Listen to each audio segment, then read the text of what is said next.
Selamat malam Sabtu untuk kamu yang sedang loro untu. Sekarang kita kembali diperlihatkan dengan Xiao Yan yang pada saat ini berhadapan dengan leluhur generasi kedua. Lalu pada saat ini leluhur generasi kedua berkata kepada Xiao Yan bahwa meskipun jantung api ini kuat, tetapi Xiao Yan harus tahu bahwa segala sesuatunya memiliki pro dan kontra yang tidak relevan. Jika suatu saat ketika Xiao Yan tidak lagi dapat mengendalikan jantung api, maka akan ada konsekuensi yang dapat Xiao Yan tanggung. Mendengar hal tersebut, Xiao Yan pun bingung dan pada saat ini tanpa sadar bertanya apa yang dimaksud oleh leluhur. Leluhur generasi kedua pun segera menjelaskan bahwa kemampuan dari Bai Yan atau jantung api putih memainkan peran mutlak dalam mengendalikan medan pertempuran.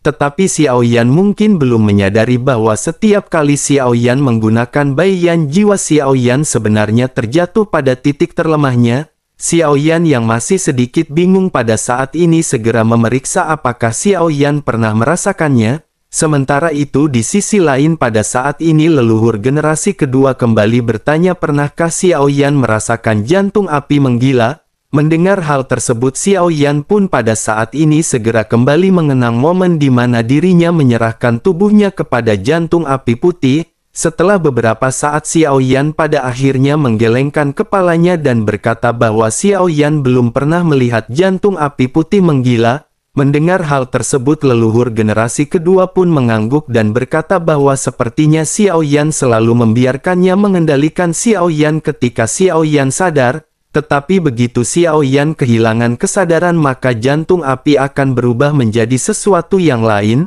Apakah Xiao Yan pada saat ini ingin mencoba dan hal ini akan dianggap sebagai ujian bagi Xiao Yan? Mendengar hal tersebut, Xiao Yan pada saat ini menganggukkan kepalanya. Xiao Yan lanjut berkata, tentu saja Xiao Yan pada saat ini tidak keberatan. Xiao Yan juga pada saat ini melihat ketulusan yang bisa dirasakan dari leluhur generasi kedua. Semua leluhur benar-benar dengan tulus mengajari Xiao Yan mengenai kemampuan dari jantung api putih.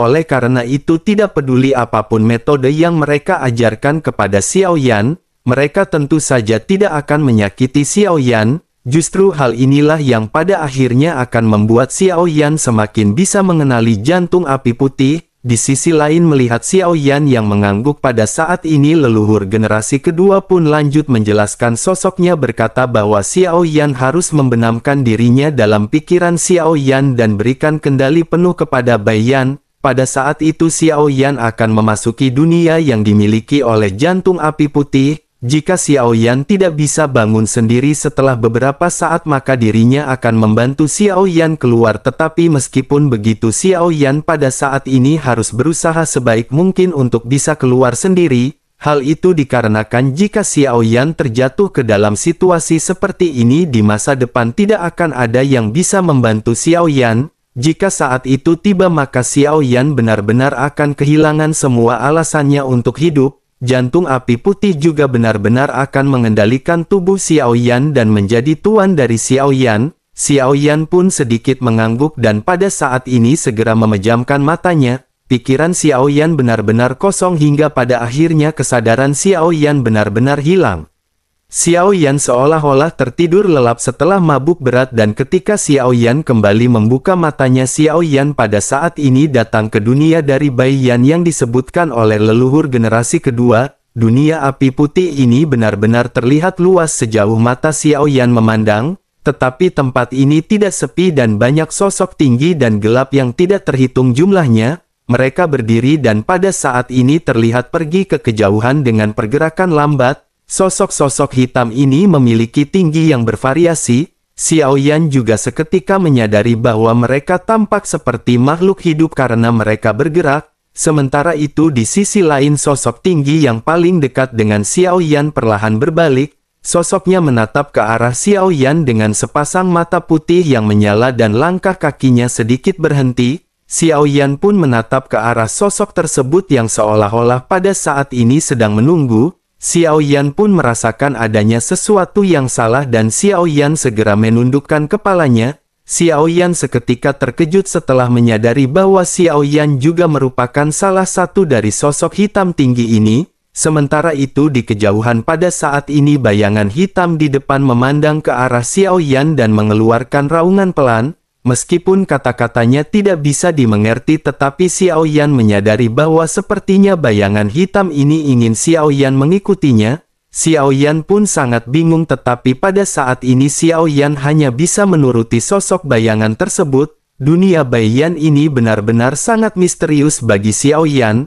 Sosok yang tidak ada habisnya di hadapan Xiao Yan pada saat ini masih terus bergerak maju dengan tujuan yang tidak diketahui. Xiao Yan yang mengikuti pergerakan mereka pun pada saat ini segera mengamati sekeliling. Perlahan-lahan Xiao Yan menyadari bahwa dirinya berjalan semakin lambat. Xiao Yan pun merasakan adanya sesuatu di bawah dan Xiao Yan kembali menundukkan kepalanya. Xiao Yan melihat ada banyak lengan yang terentang di bawah kakinya dan terus-menerus meraih Xiao Yan. Dengan melambatnya Xiao Yan ini bayangan hitam di hadapan Xiao Yan juga pada saat ini semakin menjauhi Xiao Yan. Xiao Yan pada saat ini merasa sangat panik dan Xiao Yan berusaha sekuat tenaga untuk menghindari genggaman dari tangan-tangan ini. Selama bertahun-tahun Xiao Yan yang selalu tampil tenang pada saat ini benar-benar terlihat panik. Kepanikan ini juga pada akhirnya membuat Xiao Yan semakin cepat tenggelam seolah-olah jiwanya ditarik keluar dari tubuh. Xiao Yan pada akhirnya benar-benar memasuki kegelapan tetapi pada saat yang bersamaan sebuah tangan tiba-tiba terulur dari kegelapan dan meraih Xiao Yan. Saat berikut Xiao Yan bangun pada akhirnya Xiao Yan melihat beberapa leluhur yang berada di hadapannya. Xiao Yan terkejut karena beberapa leluhur juga pada saat ini sedang menahan Xiao Yan. Api putih juga pada saat ini menyebar di sekitar menghancurkan beberapa area. Xiao Yan juga merasakan kelelahan yang sangat kuat menyapu dirinya. Rasa sakit yang membakar jiwa juga pada saat ini dapat dirasakan oleh Xiao Yan. Xiao Yan yang dipenuhi dengan kebingungan pada akhirnya bertanya apakah yang terjadi. Menanggapi hal tersebut leluhur generasi kedua pun berkata perlahan bahwa saat Xiao Yan kehilangan kesadaran Bai Yan mungkin juga telah kehilangan rasionalitasnya. Dapat dikatakan pada saat sebelumnya baik Xiao Yan maupun Bai Yan pada akhirnya lepas kendali. Selain itu izinkan dirinya mengetahui apa yang Xiao Yan lihat di dunia jantung api putih. Xiao Yan pada akhirnya menceritakan semua yang Xiao Yan alami dan ekspresi wajah beberapa leluhur pada saat ini seketika berubah. Leluhur generasi kedua pun pada akhirnya bergumam bagaimana ini mungkin. Menurut apa yang dikatakan oleh Xiao Yan ini sosok-sosok hitam itu seharusnya adalah leluhur. Leluhur generasi kedua pun bertanya kepada leluhur lainnya apakah mereka mengalami apa yang dialami oleh Xiao Yan. Beberapa leluhur pada saat ini menggelengkan kepala mereka dan terlihat sedikit kebingungan. Beberapa leluhur pada akhirnya memandang ke arah Xiao Yan dengan penuh rasa ingin tahu. Sementara itu leluhur generasi kedua pada saat ini segera berkata bahwa ini benar-benar sungguh sulit dipercaya. Mungkinkah generasi ke-9 juga akan menjadi leluhur? Mendengar hal tersebut pada saat ini Xiao Yan benar-benar merasa semakin bingung. Xiao Yan pada akhirnya bertanya apakah yang pada saat ini dimaksud oleh leluhur. Leluhur generasi kedua pun segera berkata bahwa kata leluhur yang dirinya maksud pada saat ini merujuk pada sesuatu. Dikatakan bahwa leluhur yang dimaksud ini adalah orang yang telah membuka dunia. Mendengar hal tersebut Xiao Yan pada saat ini sedikit merenung dan merasakan sedikit adanya perasaan luar biasa. Xiao Yan pun bertanya di dalam hatinya mungkinkah yang mulia yang pernah membuka dunia ini. Namun meskipun begitu Xiao Yan pada saat ini sesungguhnya tidak terlalu mempedulikan hal tersebut. Yang Xiao Yan pada saat ini perhatikan adalah apakah Xiao Yan telah berhasil atau tidak. Xiao Yan pun segera bertanya apakah ujian dari leluhur sudah selesai. Leluhur generasi kedua pun mengangguk dan pada saat ini kembali mulai berbicara. Sosoknya berkata bahwa dirinya lupa memberitahu Xiao Yan meskipun Xiao Yan dan Bai Yan sama-sama kehilangan akal. Dalam waktu singkat ini mereka berdua benar-benar cocok satu sama lain. Itu adalah kecocokan jiwa dan Xiao Yan akan merasakan sesuatu di masa depan. Mendengar hal tersebut Xiao Yan pun menganggukkan kepalanya dan pada saat ini Xiao Yan sedikit merasa lega. Xiao Yan menyadari apa yang dimaksud oleh leluhur dari generasi kedua dan pada saat ini Xiao Yan dengan hati-hati merasakan jantung api putih di tubuhnya. Xiao Yan pada saat ini memang merasakan adanya hubungan yang tidak bisa dipahami. Xiao Yan bahkan bisa merasakan emosi dari Bai Yan dengan cara yang halus. Xiao Yan pada akhirnya segera menangkupkan tangannya kepada leluhur dari generasi kedua. Di sisi lain leluhur generasi kedua pada saat ini kembali berkata bahwa selain hal tersebut dirinya juga akan memberi Xiao Yan 3 sinar aura Bai Yan. Ini akan memungkinkan Xiao Yan meledakkan kekuatan penuh dari Bai Yan tanpa jatuh ke dunia Bai Yan. Jika Xiao Yan pernah jatuh ke dunia Bai Yan maka Xiao Yan hanya harus mengingat untuk menjaga hatinya. Bersamaan dengan perkataannya yang terdengar sosok dari generasi kedua pun seketika melambaikan tangannya. 3 helai aura Bai Yan pada saat ini muncul di hadapan Xiao Yan. Xiao Yan pun tanpa ragu-ragu segera membuka mulutnya untuk menerima hadiah tersebut. Xiao Yan pun lanjut kembali mengucapkan terima kasih kepada leluhur generasi kedua. Lalu leluhur generasi kedua pun menganggukkan kepalanya dan pada saat ini segera memerintahkan Xiao Yan untuk bertemu dengan leluhur generasi pertama. Xiao Yan pun menganggukkan kepalanya dan dengan diantar oleh para leluhur Xiao Yan pada akhirnya segera bergegas menuju ke tempat dari leluhur generasi pertama. Pada saat ini di sebuah aula terdengar banyak pertempuran yang terjadi.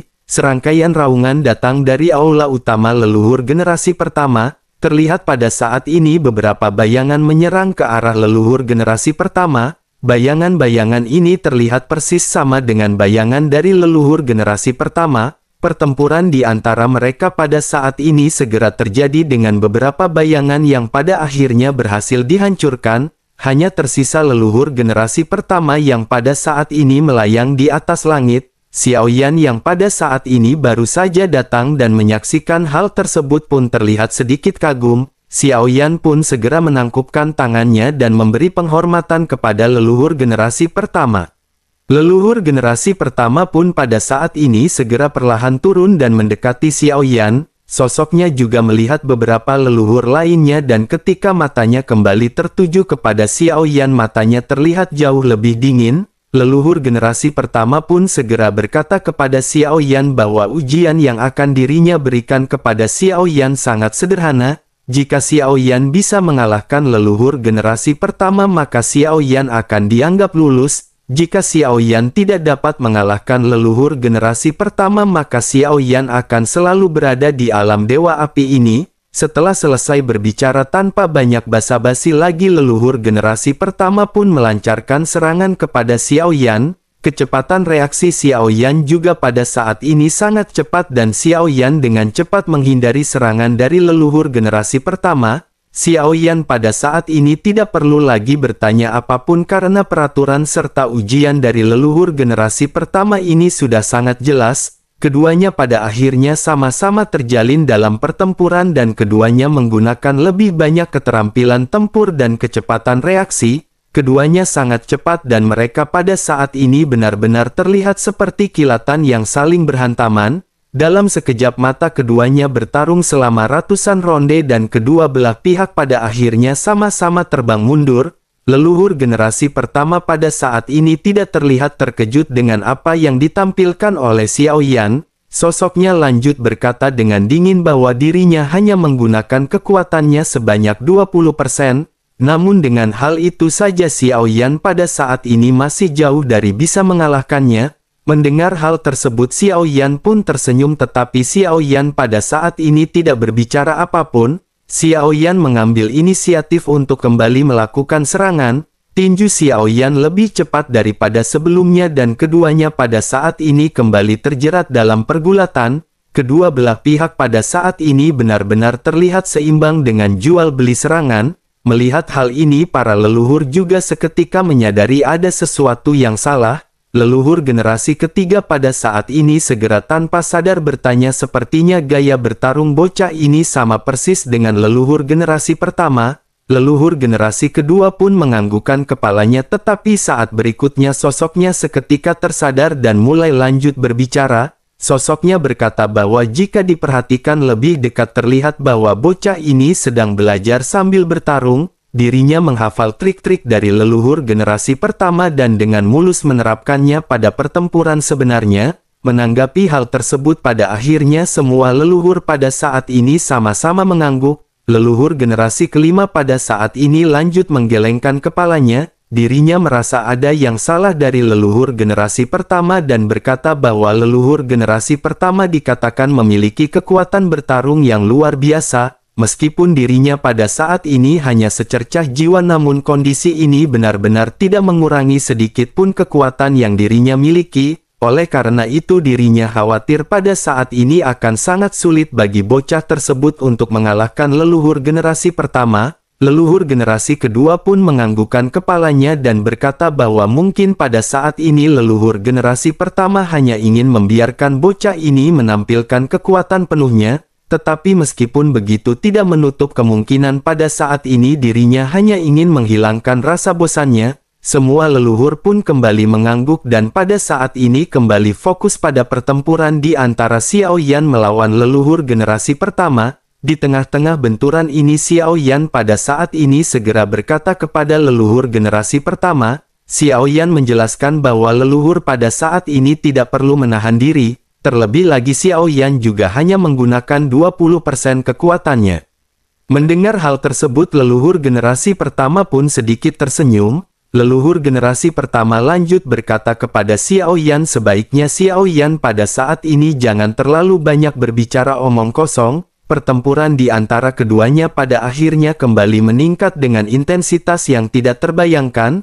Keduanya pada saat ini benar-benar saling menghancurkan. Di tengah-tengah pertempuran Xiao Yan pada saat ini menyadari bahwa akan sangat sulit bagi Xiao Yan untuk mengalahkan leluhur generasi pertama. Oleh karena itu Xiao Yan pada saat ini berinisiatif untuk menggunakan kekuatan dari jantung api putih. Xiao Yan berpikir bahwa bagaimanapun jantung api putih telah mengenali sosok dari semua leluhur. Dengan begitu dirinya juga pasti akan mengetahui kelemahan dari leluhur generasi pertama. Xiao Yan pada akhirnya memantapkan dirinya dan pada saat ini segera menyerahkan tubuhnya kepada Bai Yan. Bai Yan pun segera mengendalikan tubuh dari Xiao Yan dan pada saat ini berhadapan dengan leluhur generasi pertama. Melihat apa yang dilakukan oleh Xiao Yan ini leluhur generasi pertama pun sedikit terkejut. Meskipun dirinya juga pada saat ini memiliki jantung api putih, namun bagaimanapun Xiao Yan adalah pemilik asli dari jantung api putih tersebut. Oleh karena itu pada saat ini tidak peduli seberapa kuat dirinya mencoba dengan menggunakan api putih, dirinya tidak akan bisa menang berhadapan dengan jantung api putih yang sesungguhnya. Pada akhirnya begitu Bai Yan mengendalikan tubuh Xiao Yan, sosoknya tanpa basa-basi segera menyerang. Pertempuran di antara kedua belah pihak pada akhirnya terlihat semakin condong. Leluhur generasi pertama benar-benar tidak bisa berkutik menghadapi serangan-serangan dari Bai Yan. Pada akhirnya sosoknya benar-benar terlempar mundur dan benar-benar dikalahkan oleh Xiao Yan. Xiao Yan juga pada saat ini segera menarik Bai Yan karena takut dirinya akan mengambil tindakan yang lebih jauh. Xiao Yan pada akhirnya menghela nafas setelah berhasil mengalahkan leluhur generasi pertama. Xiao Yan pada akhirnya lanjut menangkupkan tangannya kepada leluhur generasi pertama yang mulai berdiri. Leluhur generasi pertama pada akhirnya tertawa dan berkata bahwa itu benar-benar lumayan.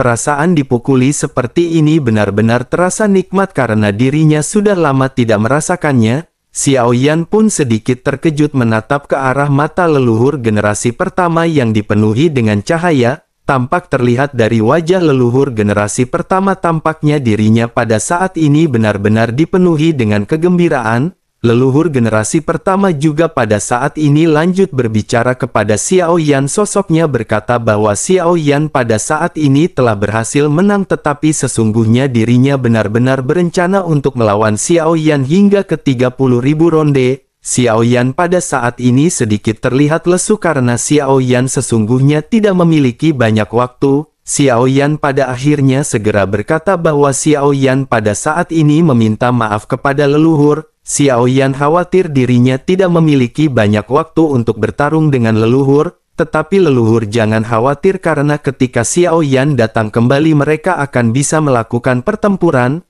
Terlebih lagi selama periode waktu ini leluhur juga bisa bersenang-senang dengan leluhur lainnya. leluhur generasi pertama pun hanya bisa menghela nafas dan bergumam bahwa itu sungguh sangat disayangkan.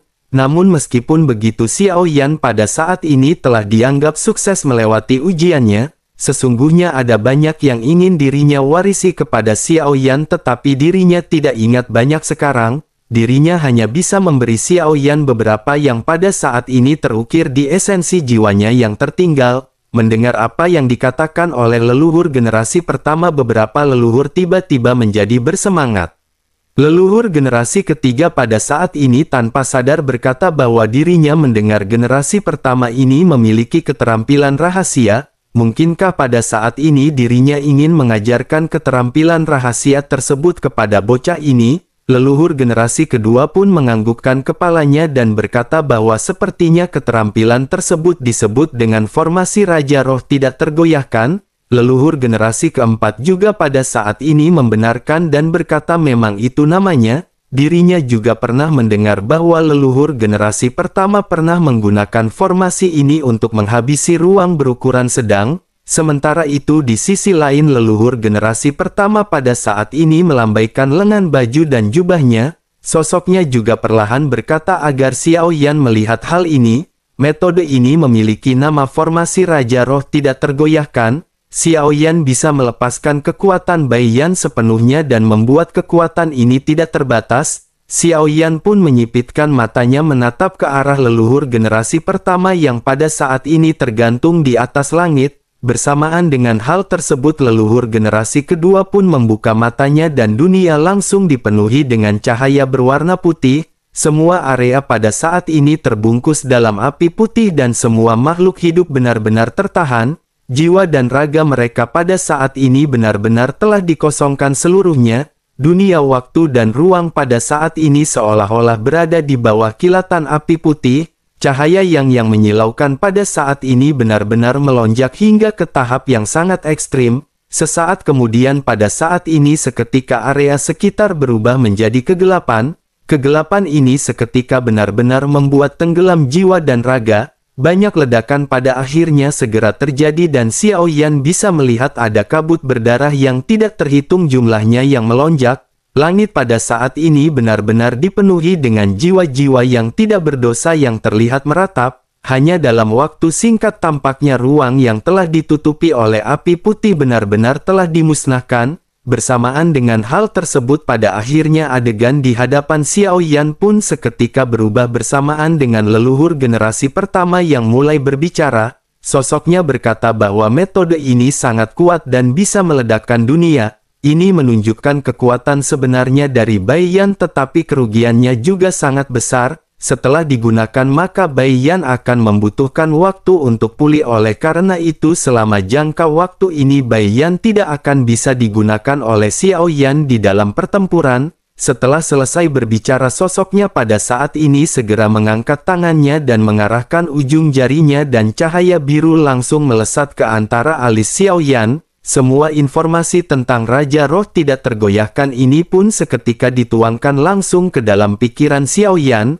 Xiao Yan pun seketika memahami bahwa formasi Raja Roh tidak tergoyahkan ini mungkin adalah keterampilan bertarung Bai Yan yang dapat digunakan secara ekstrim. Dirinya benar-benar memiliki sifat yang mematikan dan luar biasa. Keterampilan bertarung semacam ini tidak diragukan lagi akan menjadi kartu truf terkuat yang dimiliki oleh Xiao Yan. Namun meskipun begitu mengingat efeknya Xiao Yan tidak bisa sembarangan menggunakan teknik ini. Sementara itu di sisi lain pada saat ini leluhur generasi pertama segera berkata bahwa hanya itu yang bisa dirinya berikan kepada Xiao Yan. Bagaimanapun dirinya hanyalah secercah jiwa tetapi meskipun begitu ini adalah keahlian unik yang dirinya miliki. Xiao Yan juga harus mengingat janjinya bahwa ketika Xiao Yan memiliki waktu luang Xiao Yan akan kembali ke tempat ini. Xiao Yan harus mengingat bahwa dirinya akan bertempur bersama dengan leluhur generasi pertama sebanyak 30.000 ronde. Xiao Yan pun menganggukkan kepalanya dan menangkupkan tinjunya sambil mengucapkan terima kasih.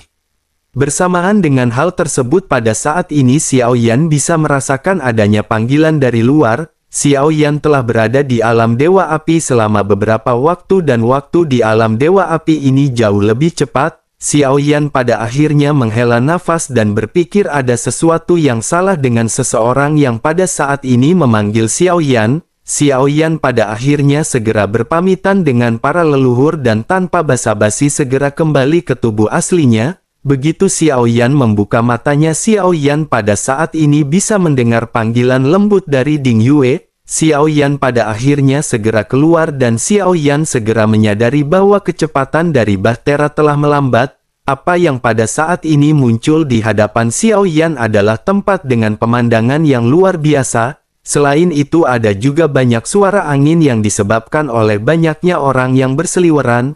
Kulin dan yang lainnya juga pada saat ini memandang ke arah Xiao Yan yang baru saja keluar. Mereka juga pada saat ini segera menjelaskan kepada Xiao Yan bahwa tidak lama lagi mereka akan segera sampai di tempat rahasia 10.000 iblis. Mendengar hal tersebut Xiao Yan pun menganggukkan kepalanya. Xiao Yan juga pada saat ini berpikir dengan banyaknya orang tentu saja akan ada banyak orang kuat di sekitar sini. Xiao Yan pada akhirnya segera bertanya kepada mereka apakah ada orang yang lebih kuat dari mereka di dunia monster. Chang Sue pun segera berkata bahwa tentu saja ada orang yang lebih kuat di antara mereka. Selain itu ada juga banyak orang luar di alam 10.000 iblis yang bahkan jauh lebih kuat. Xiao Yan kembali menganggukkan kepala dan pada saat ini lanjut bertanya kepada mereka. Xiao Yan bertanya, bukankah mereka semua berasal dari istana iblis leluhur? Bolehkah Xiao Yan pada saat ini mengetahui apakah kekuatan orang terkuat yang berada di istana iblis leluhur? Chang Sue pun segera berkata kepada Xiao Yan bahwa dikatakan ada beberapa leluhur yang telah mencapai tingkat Dogat bintang 6 namun mereka telah lama mengasingkan diri dan tidak ada yang pernah melihat mereka. Mendengar hal tersebut Xiao Yan pun pada saat ini menganggukkan kepalanya dan Xiao Yan pada saat ini merasa sedikit kagum bagaimanapun alam 10.000 iblis ini merupakan alam tingkat sedang, tanpa diduga mereka benar-benar bisa memiliki seorang Dogat bintang 6. Di tengah-tengah perbincangan mereka pada akhirnya kelompok Xiao Yan sampai di sebuah kota. Adegan yang berada di hadapan Xiao Yan ini benar-benar lebih mengejutkan Xiao Yan. Pada saat ini di bawah mereka sebuah kota yang dibangun di atas gunung muncul mengelilingi ngarai.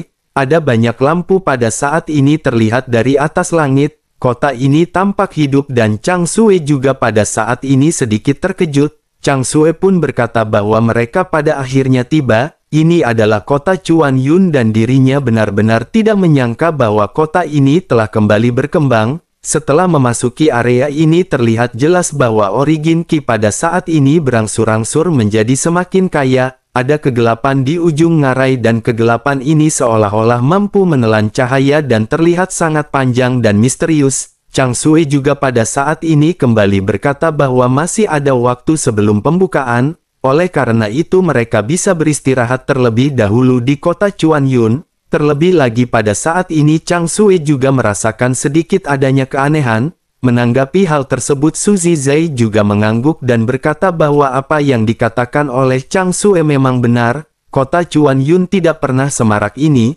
sehingga dirinya benar-benar ingin tahu mengapa ada begitu banyak orang yang tiba-tiba datang. Sepertinya ada juga banyak orang luar kali ini dan ini benar-benar sangat di luar dugaan. Mendengar hal tersebut pada akhirnya Xiao Yan segera berkata kepada mereka sebaiknya mereka pada saat ini pergi ke kota terlebih dahulu untuk mencari Bude Yanti, karena mau bagaimanapun juga kita harus segera melaporkan kepadanya agar bisa berhutang lagi.